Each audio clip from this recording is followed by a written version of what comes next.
aflito, se tivermos condições de sair da aflição, preste atenção no bem.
Porque se Deus é por nós, quem está? É importante a igreja estar aqui, junto, caminhando no propósito de Deus, fazendo aquilo que é agradável ao Senhor. Abra a tua Bíblia, então, no Evangelho de Lucas, capítulo 13. Eu quero ler com você o texto que está aí, do versículo 6 a 9. Eu queria pensar nesse tema, uma vida produtiva. Pergunte aí a pessoa do lado, você tem uma vida produtiva? Pergunta aí a pessoa que está do seu lado, você tem uma vida produtiva? Eu queria que o irmão que está no banco de trás, cutucasse o irmão que está na frente e perguntasse: você tem uma vida produtiva? Cutuca aí, meu irmão. Eu tenho 50 anos, eu fiz esse mês, hein? Amém. Queimados. Que beleza. De queimados, 50 anos batizado. Que beleza. Você foi meu primeiro pastor. Eu batizei irmã lá. Beleza. Não, quem batizou foi o Jacinto Cabral. Já. Evangelho de Lucas, capítulo 13, do versículo 6 até o versículo 9.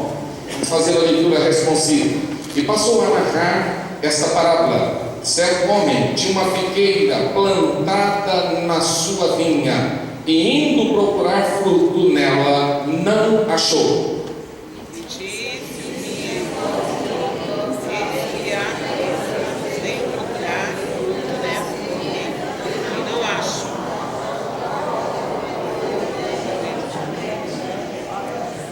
Respondeu-lhe: Senhor, deixa este ano ainda, até que eu cave em derredor e lhe deite esterco.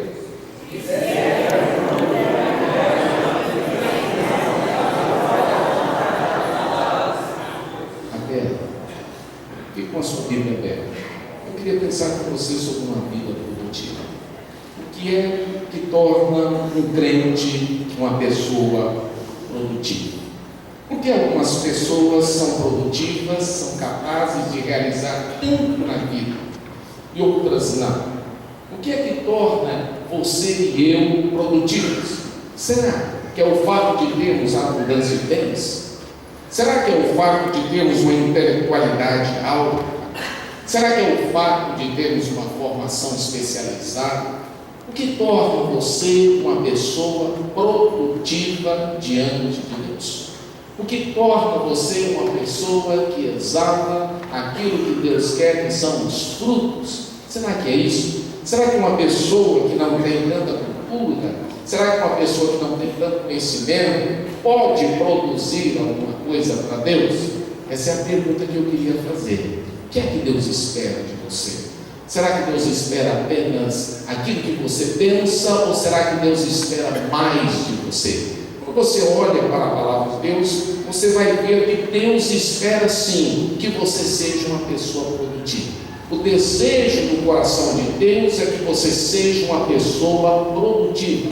No Evangelho de João, no capítulo 15 e no versículo 8, tem uma palavra a esse respeito muito interessante, que diz assim: nisto é glorificado meu Pai, que deis muito fruto, e assim sereis meus discípulos. O desejo de Deus, portanto, é que você dê muito fruto. Deus não espera pouco, Deus não espera mais ou menos, Deus não espera alguma coisa, Deus espera muito de você. Sabe por quê? Porque você também espera muito de Deus.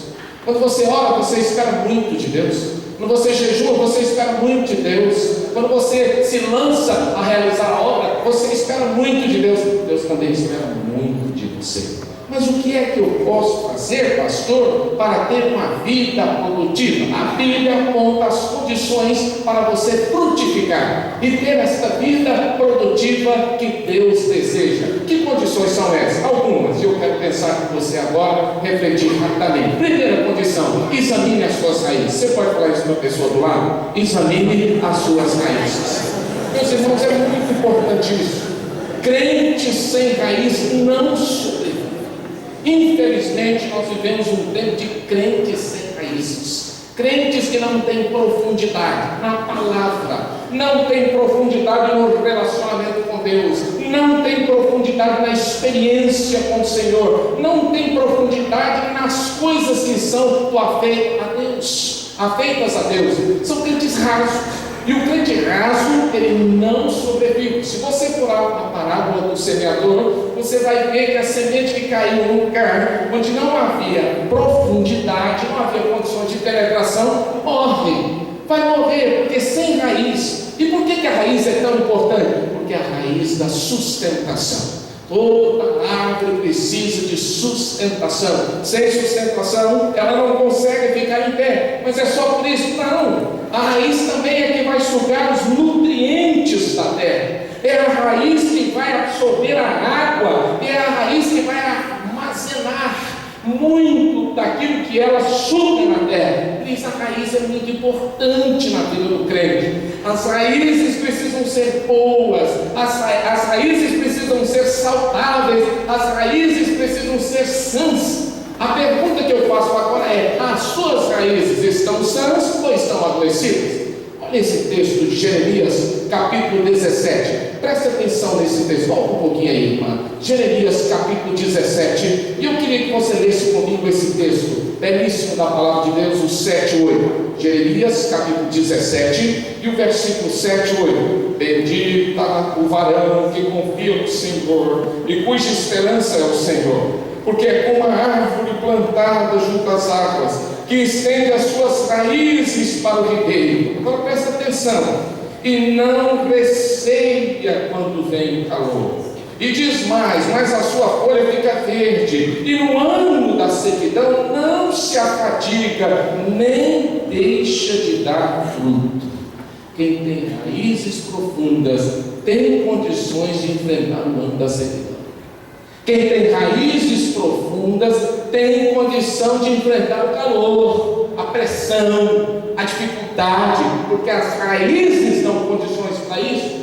Ele tem aonde se abeberar, ele está com as suas raízes fincadas, e ele então consegue se alimentar, ele consegue crescer. Mas, meus irmãos, ao mesmo tempo que tem crentes que têm raízes profundas, tem crentes que têm muito problema de raiz.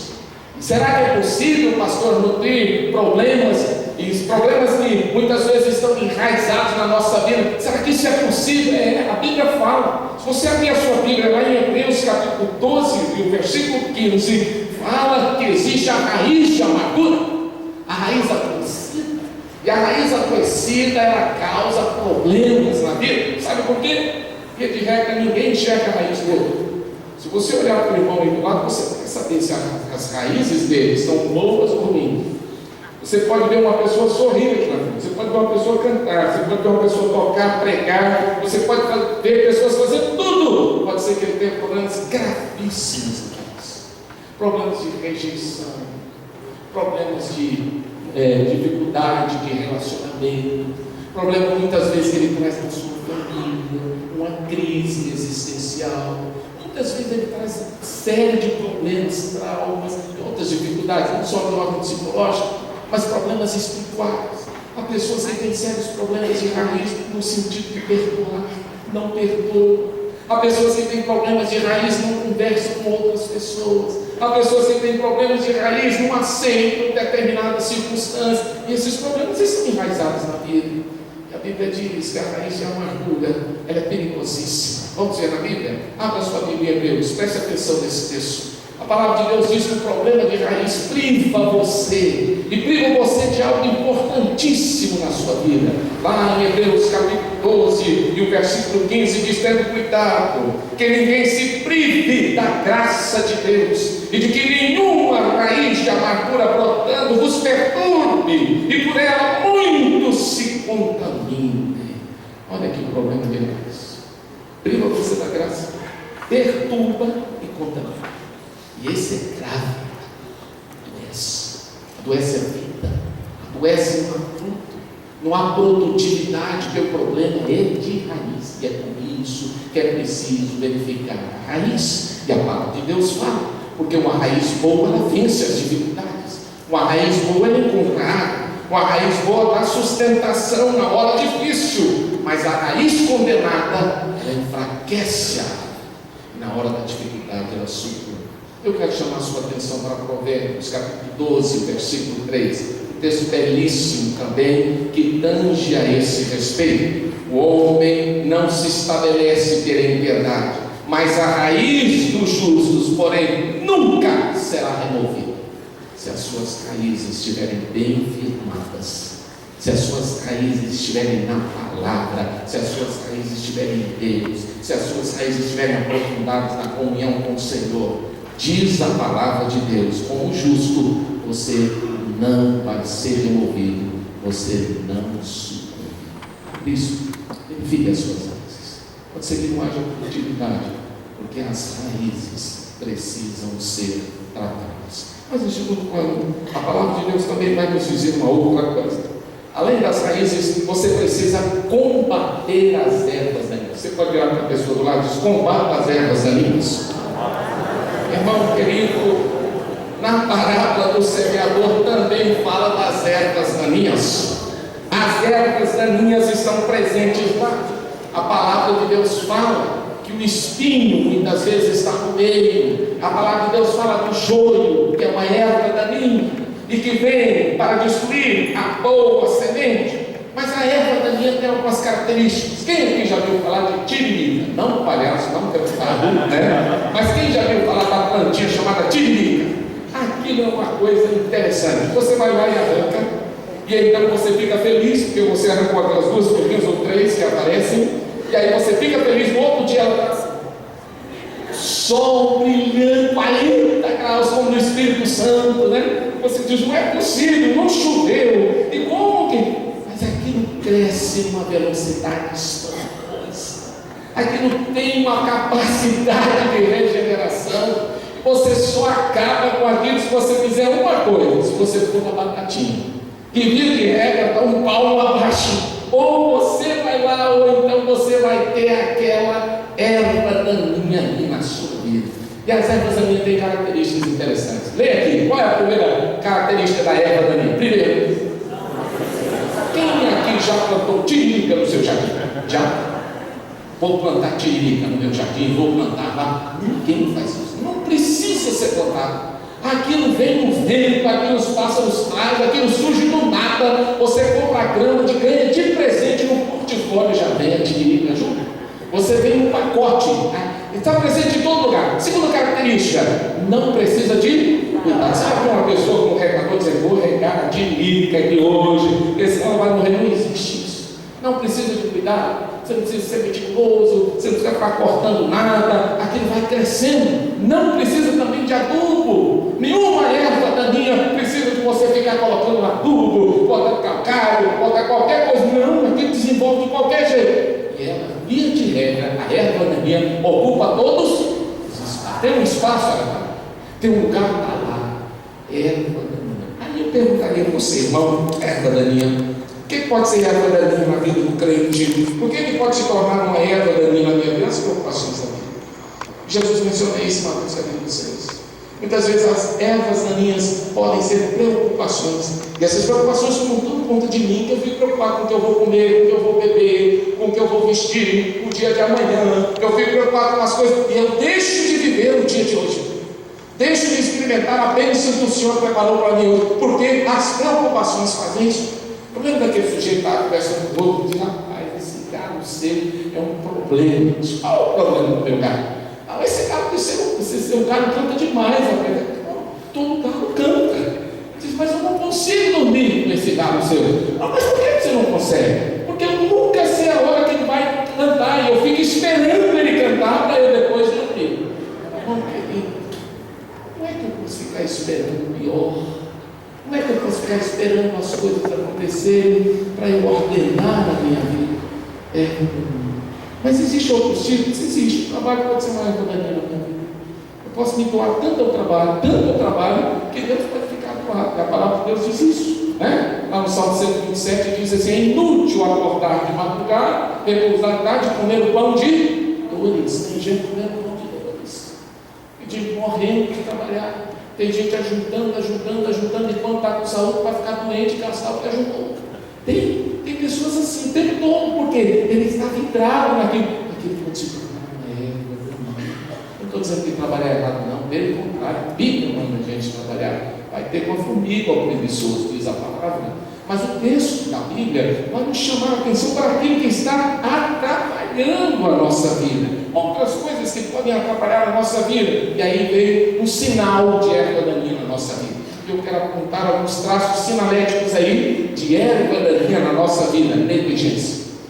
Você começa a se tornar negligente com a palavra, com o culto, com a oração, com as campanhas da igreja, com aquilo que é de Deus na sua vida, com aquilo que o Senhor quer que você faça. A negligência é sinal de erva daninha.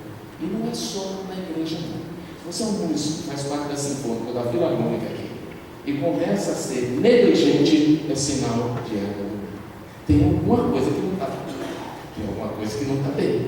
E é importante averiguar. Peraí, o que é que está acontecendo? Porque a negligência é o primeiro sinal. O segundo sinal é a complacência. Eu começo a aceitar tudo. Eu começo a achar que tudo está bom. Eu começo a concordar com tudo. E aquilo para mim está ótimo. Está ótimo. Tudo aquilo que contraria a palavra de Deus está ótimo. Todo mundo está andando de mão sentada, né? A Antonelli está dizendo que agora o certo é homem, mulher e mulher, e está ótimo, é isso mesmo. O padrão Globo é o padrão de Deus, né? Não. Aí a gente tem que começar a dizer: opa, tem alguma coisa que está na contramão de Deus, tem alguma coisa que não está batendo com a palavra, tem alguma coisa que está fora do que Deus quer. E aí eu preciso pensar: será que a erva da minha vida? Será que eu vou ficar repetindo como um papagaio aquilo que está sendo dito por pessoas que nunca conheceram a Deus e que nunca tiveram experiência com o Senhor? Mas é um terceiro sinal de erva na nossa vida, é diferença. Nada me atinge, não estou nem aí para nada, o mundo está desabando, as pessoas estão se perdendo, todo mundo está se destruindo. Beleza, não tem nada a ver, isso aqui não tem nada a ver comigo, eu estou aqui na igreja, mas isso aqui não tem nada a ver, não fala comigo. É verdade. Tem alguma coisa que não está bem, e aí é preciso verificar essas ervas daninhas, arrancá-las antes que elas matem você. Mas um terceiro ponto importantíssimo que a gente precisa para produzir fruto é submeter-se à poda. Meu amado irmão, a palavra de Deus fala que a poda é fundamental. E por que a poda é fundamental na vida da gente? Porque a poda ela vai realizar algumas coisas importantes, como limpar, como proporcionar oportunidade para o fruto. E é interessante que a palavra de Deus fala que Deus realiza 2 tipos de poda principais na nossa vida. Primeiro, Ele poda as árvores improdutivas. Se você é uma pessoa improdutiva, se prepare, meu irmão, que a poda vem. Deus vai podar você. E Ele poda com que propósito você cresça? Ele poda com que propósito que você se desenvolva? Ele poda com que propósito que você saia do estágio que está? Se você está na zona de conforto, te prepara, porque vai vir a poda. Mas a poda não vem só para um produtivo. A Bíblia diz também que Deus também poda aquela que dá fruto. E aí você vai dizer: mas peraí, está dando fruto, não era para Deus com a mão? Não era para essa tesoura dentro do meu lado? Não era para Deus tratar comigo? Estou dando fruto, eu estou ganhando pessoas, eu estou visitando, eu estou indo lá no presídio, eu visito o hospital, eu tenho um pequeno grupo na minha vida, e eu trabalho lá na minha casa, eu não preciso de poda. Os que dão fruto também precisam. E se você for comigo lá em João, capítulo 15, você vai ver que Deus poda aqueles que dão fruto. Para quê? Vamos ver na Bíblia. Abra sua Bíblia aí, Evangelho de João, capítulo 15. A palavra do Senhor fala que Deus poda com um propósito, aquele que dá fruto. o que não dá e o que dá. E a palavra de Deus fala isso.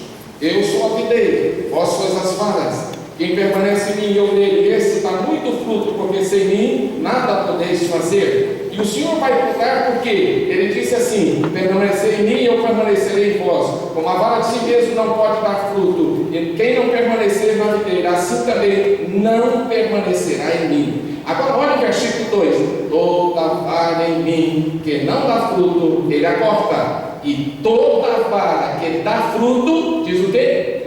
Ele a limpa. Para quê? Ele é mais fruto. Então Deus corta aquilo que dá fruto, para dar oportunidade a ela. Mas Deus também poda aquele dá fruto, para que ela dê mais. O que é que pode ser a poda na vida do crente? Pode ser um momento de crise, pode ser um momento de deserto, pode ser um momento de dificuldade financeira, pode ser um momento em que Deus vai tirar algo de você. Deus teve que realizar uma poda na vida de Abraão, e aquela poda era necessária. Quando ele diz sobe, e vai lá e oferece o seu Isaac. Se Deus não realiza aquela poda, o Isaac está sob o lugar de Deus. Mas Deus precisava daquela poda. E não foi fácil, muito difícil. Você lê a palavra com cuidado, você vai ver a dificuldade. E muitas vezes Deus realiza esse tipo de coisa na nossa vida. Ele muitas vezes nos tira alguma coisa, acrescenta alguma coisa, permite alguma coisa na nossa vida, mas a poda não é um castigo em si, é uma oportunidade para crescermos. É interessante, eu tinha em Divinópolis, eu pastorei há 8 anos, a igreja tinha um sítio. E quando nós fomos no sítio, tinha muitas laranjeiras. Eu tinha um rapaz na igreja que vivia me pedindo emprego, e ele disse: pastor, o senhor não tem algo para mim? Eu disse: tenho. Você sabe podar plantas? Ele disse: sei. Disse: ótimo. E nós compramos um sítio, só precisamos podar umas laranjeiras, e você tem como podar? Ele disse: perfeitamente, estarei lá. Entreguei a chave do sítio, ele foi lá, tomou espaço para podar. Quando eu cheguei lá, que eu olhei as laranjeiras, eu fiquei assim, todas elas estavam assim. Olhei aqui e falei: o que você fez? Ele desfolhou todas elas, tirou todas as folhas. Eu pensei que um exército de formigas tinha avançado sobre as laranjeiras e tinha arrasado com elas aquela noite. Ele desfolhou. Aquilo não era poda. Aquilo poderia até ter sido usado, mas não naquela circunstância, porque ele ia prejudicar as laranjeiras. As laranjeiras morreram daquela forma, porque precisava da fotossíntese. As folhas eram necessárias. Poderia tirar as folhas que não eram boas, mas não arrancar todas as folhas. Deus sabe o que você precisa. Deus sabe até onde Ele pode tocar. Não veio sobre nós nenhuma provação além das nossas forças. Nenhuma. A provação que vem na medida certa, no tempo certo, na hora certa, com o propósito de gerar crescimento na sua vida. Deus estava fazendo uma poda na vida de Paulo, e ele ora e diz: Senhor, eu queria que o Senhor tirasse esse espinho na carne. Ele ora a primeira vez e Deus não responde, ele ora a segunda vez e Deus não responde, ele ora 3 vezes e Deus fala: não. Diz para ele: a minha graça te basta, porque o meu poder se aperfeiçoa na fraqueza. E Paulo entendeu o que Deus estava falando. Deus estava dizendo para ele: Paulo, eu vou precisar podar você, porque eu dei a você oportunidades, eu dei a você privilégio. Você teve um privilégio que ninguém teve, você teve até o 3º céu. Você viu coisas e ouviu coisas que ninguém ouviu, mas eu preciso usar a poda na sua vida, e eu preciso que você entenda isso. Isso então de muito boa vontade me alegrarei nas minhas fraquezas, para que o Senhor seja agradecido. Bom, eu não sei se você está vivendo um momento de poda, mas se está, louve o Senhor por isso, porque Ele quer que você cresça, submeta essa poda. Em quarto lugar, é muito importante que você agora ajunte forças. Preste atenção nisso. A produção de um fruto, ela é resultado de um ajuntamento de forças. E ajuntamento de forças que parte da raiz. Se a árvore não tiver raízes bem firmes, ela não poderá produzir fruto, porque ela não terá nem água, nem os sais minerais, nada dos nutrientes que vem de lá. Ela precisa ter para que ela possa produzir. Então é preciso que um esforço completo, ajuntar forças. Ajuntar forças nesse sentido significa que você vai fazer tudo para que a produção de fruto aconteça. Tem a parte divina, mas também tem a parte humana, tem a parte do querer, tem a parte do efetuar. E a Bíblia diz que Deus opera em nós tanto querer quanto efetuar. Algumas pessoas dizem: pastor, eu não posso ajudar, não posso fazer nada na igreja, eu não posso cantar, eu não posso isso, eu não posso aquilo, porque eu não senti. Crente não age na base do eu sinto. Até porque a Bíblia diz que o coração é enganoso mais do que todas as coisas. O crente age na base da submissão a Deus. Ele se submete. Ele pergunta: Senhor, o que queres que eu faça? E Deus então opera nele o querer e o efetuar. A juntar forças nesse sentido de se esforçar completamente, oferecer tudo ao Senhor com foco. É preciso ter foco. Eu não posso querer fazer tudo ao mesmo tempo, não é possível. Antigamente a gente pensava que o melhor crente da igreja, eu vivi isso, porque eu fui criado desde pequenininho na igreja, nasci na igreja, e eu pensava que o melhor crente da igreja é aquele que fazia tudo. Eu descobri que não é assim. O melhor crente da igreja é aquele que descobre a sua área de ministério, é aquele que se coloca nas mãos do Senhor e faz bem aquilo que Deus lhe capacitou para fazer. Ele não consegue fazer tudo, até porque o pastor não consegue fazer tudo. Eu já fui pastor de igreja pequena, pastor Elande também, pastor Paulo também. Em algumas igrejas que eu fui, eu tinha que tocar, eu tinha que cantar, eu tinha que estar na porta, eu tinha que lecionar na escola bíblica. Mas é uma dificuldade. É importante que cada um assuma o seu papel. O ministério de Jesus foi assim. Jesus oportunizou a todos. E ele disse para eles: agora eu preciso das forças de vocês. Ajuntem suas forças, porque vocês vão sair de 2 em 2. E vocês vão entrar nas cidades, e vocês vão pregar, e vocês vão falar, e vocês vão testemunhar. E a Bíblia diz que eles foram na ousadia do Senhor, porque ajudaram suas forças, com foco na visão e a frutificação dele. Porque o diabo caía como um raio do céu, o poder de Deus estava agindo através da vida daquelas pessoas. Quero finalizar pensando com você agora. A palavra de Deus fala de uma vida produtiva, portanto, ela vem de quando você checa as suas raízes, quando você combate as ervas daninhas, quando você submete a poda, quando você concentra as suas forças para que o fruto aconteça. A raiz bem fundada, sugando os nutrientes da terra, extraindo a água, passando pelo caule, indo até aos galhos, os galhos produzindo as flores, e as flores produzindo os frutos, tudo uma concentração de forças. Com a bênção de Deus, é claro, e aí o fruto vai acontecer. Mas eu quero chamar a sua atenção para o texto.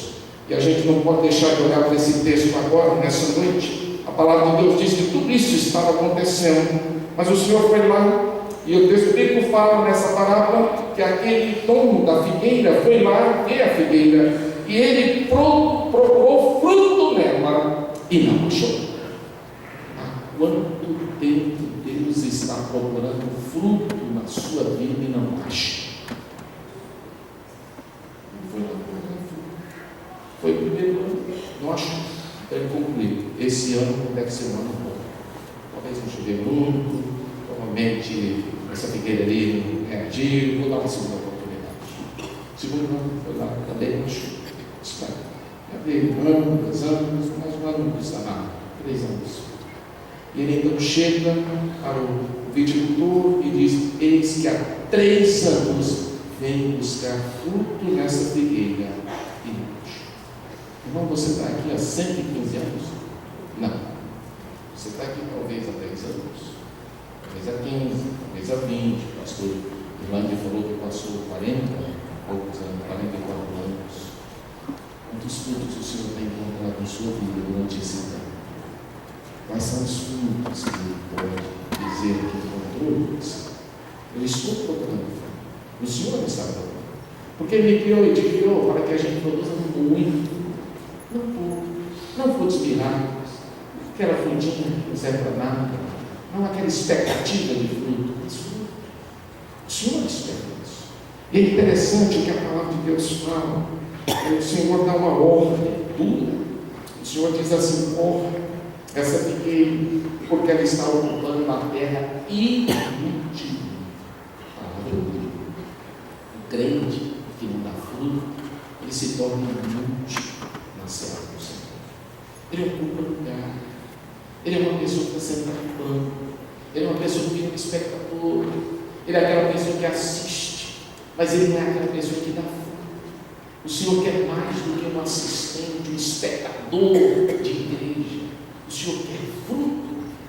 E a palavra dele é tudo.